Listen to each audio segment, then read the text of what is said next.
L'importance du plexus solaire, d'après Omram Mikhaël Ivanov. Le plexus solaire dirige toutes les fonctions du corps physique. C'est de lui que dépendent la respiration, l'élimination, la nutrition, la croissance, la circulation ou encore le système nerveux. C'est aussi par le plexus que l'homme peut communiquer véritablement avec l'univers, car le plexus solaire est lié au cosmos tout entier.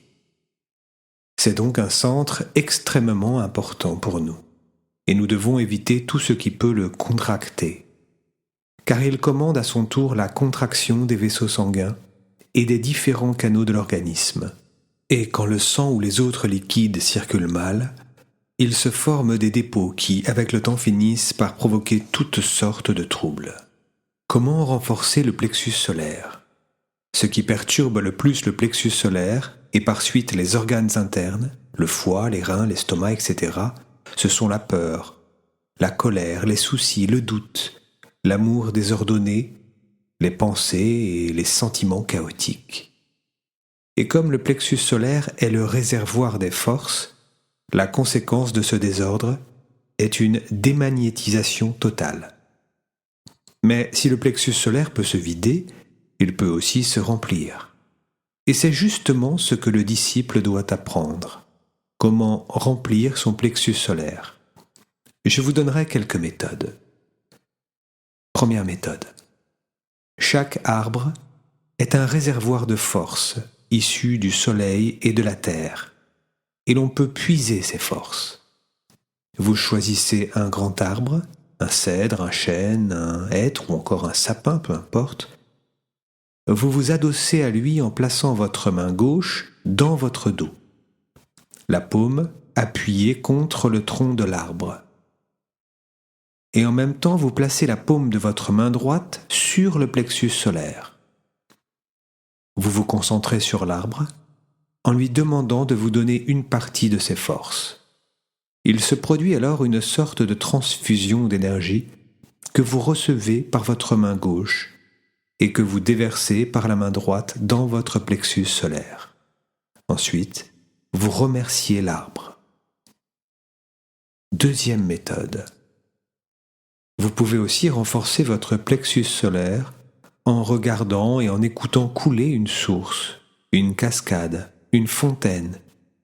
C'est là une méthode en apparence insignifiante, mais qui donne de grands résultats. L'eau qui coule influence le plexus solaire, qui se met à travailler en chassant les matériaux nocifs. Troisième méthode.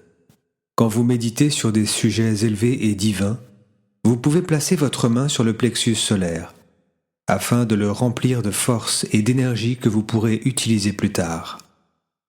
Lorsque vous vous sentez rempli de joie ou de force, ne les dépensez pas inutilement en gestes, en paroles, en pensées et en sentiments, mais utilisez cette méthode.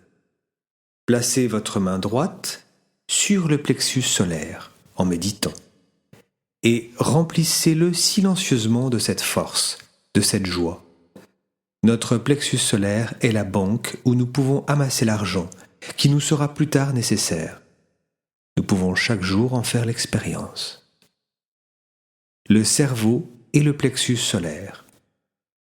Le plexus solaire est un cerveau renversé. Dans le cerveau, la matière grise est à l'extérieur et la matière blanche à l'intérieur. Tandis que dans le plexus solaire, la matière grise est à l'intérieur et la matière blanche à l'extérieur. C'est le plexus solaire qui a créé le cerveau et qui l'alimente. Il lui envoie des subsides, c'est-à-dire des énergies, des forces. Et quand il cesse de lui en envoyer, l'homme s'endort. Il est abruti ou il a mal à la tête. Il ne peut plus réfléchir. En réalité, le cerveau n'est pas séparé du plexus, mais très rarement sont les humains qui savent comment faire monter les énergies du plexus solaire jusqu'au cerveau. Le cerveau est dynamique, actif, mais il se fatigue vite s'il n'est pas soutenu par les énergies du plexus solaire. C'est pourquoi, avant de fournir un effort intellectuel, avant de méditer, de vous concentrer, vous devez agir sur votre plexus solaire. Vous le massez par exemple en sens inverse des aiguilles d'une montre. Après quelques minutes, vous sentirez que votre pensée est libre, dégagée, et que vous pouvez vous mettre au travail. Il faut que l'activité soit harmonieusement répartie entre le cerveau et le plexus solaire. Les pieds et le plexus solaire.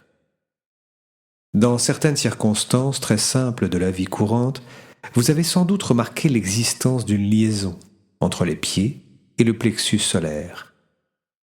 Lorsque vous avez très froid aux pieds, vous ressentez une contraction dans le plexus. Et si vous mangez à ce moment-là, la digestion se fait mal. Tandis que si vous trempez par exemple vos pieds dans l'eau chaude, vous éprouvez une dilatation dans le plexus solaire, une sensation très agréable qui vous met dans de bonnes dispositions. Donc, lorsque vous vous sentez démagnétisé, troublé ou contracté, préparez de l'eau chaude, plongez-y vos pieds et commencez à les laver avec attention. Vous agissez ainsi sur le plexus solaire en lui donnant des forces, et votre état de conscience en sera immédiatement transformé. Si un jour, chez vous, vous n'arrivez pas à méditer, prenez un bain de pieds, et vous verrez que vous aurez beaucoup plus de facilité pour vous concentrer.